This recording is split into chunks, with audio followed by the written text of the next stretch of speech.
Mark, Yes. before I let you go, in just 1 minute only, Yes. where you are in Mombasa today, the Azimio La Umoja One Kenya leader Raila Odinga and then the other leaders in Azimio have launched an assault on the Supreme Court judges, basically saying, Raila Odinga saying shame on the judiciary, saying they will mobilize 1 million people to march to eject them.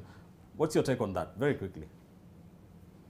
Well, I think it's a double-edged sword. Number one, the Azimio leaders do need to keep the interest of their public, their supporters, going as they move into this phase of practicing opposition politics. But at the same time, there is true exhaustion in the public over this election period, the court case. So trying to hang on to the coattails of the court case might not bear the fruit that they desire, because the question that Kenyans are asking them is, what alternative are you going to offer? How are you going to make sure that the government of William Ruto is kept in check? I do not think they are well advised to hang on to the issues of the case, in as much as, yes, I agree, the ruling to them was almost quite atrocious. But the truth is that there comes a time where they must consider what is the role they're going to play. You either drive looking forward, or you look at the rearview mirror and you go nowhere. All right. Areba, what's your take on this new assault on the judiciary? I mean, first of all, my brother here did say that sometimes you can't outdo what the past regime has done. And being my senior, I want to remind him that probably what the President William Ruto inherited from Uhuru was the sword, the instruments of power, not his mind. So he has the right of exercising his mind in the best way he deems fit. Then on the issue of assault on the judiciary, I think that was a very sad statement for somebody who describes himself as a champion of the post-independence democracy and the rule of law. We were in court with representatives of Azimio, One Kenya Lands, and of course they did make their reservations in terms of the ruling. As a legal practitioner, I don't have at times to agree with a ruling, more so when it goes against the wishes of my clients. Right. But remember, at the end of the day, I have the responsibility to, or rather I have the responsibility to obey it and also preserve the sanctity of the court.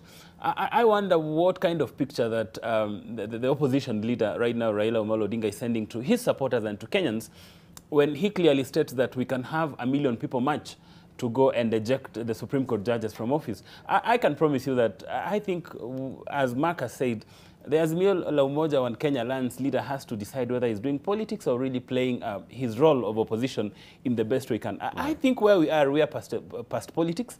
And I can promise you, not 1 million people will picket or will undermine, not 1,000, not even 10.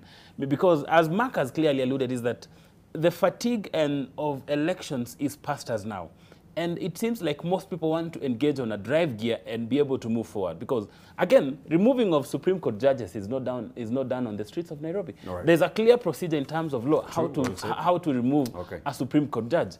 Yeah. In 1 minute only, your thoughts on Azimio's pronouncements. Yeah. No, you know, you must understand where Raila Odinga is coming from. And you must appreciate that once a judge has delivered a judgment, he becomes completely unrelated to it, and people can make the comments they want to make about it.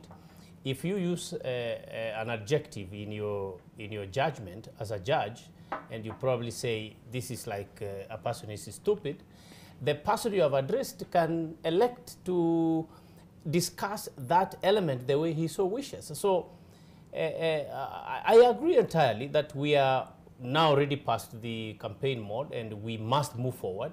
We have 5 years to build the economy. We have 5 years to support our government and make sure we move forward.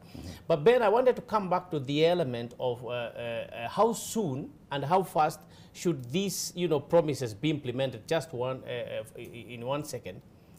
We have 5 years to handle all these things. The people around the president, and Ben, you remember we've handled these shows with you elsewhere and here, we've always blamed the people around the president. If the people around William Ruto are going to tell him that, you know, our supporters want to see that you have done what you promised this week, they are going to fail him. William Ruto has 5 years to run this country. He can swear in judges today, and he can also swear them in next week. It's not a big deal. But I think William Ruto as a person is very strategic, and he has a plan. That I agree. But if you compare and contrast, Ben, with what we have seen going on, let's say in Kisii County, for example, where you will bring people out, put them in the stadium, look at the certificates, tell them to drive the car if they can drive or they cannot. I mean, you must proceed with a plan. If you just want to do something to shake people's emotions, you will fail sooner than later.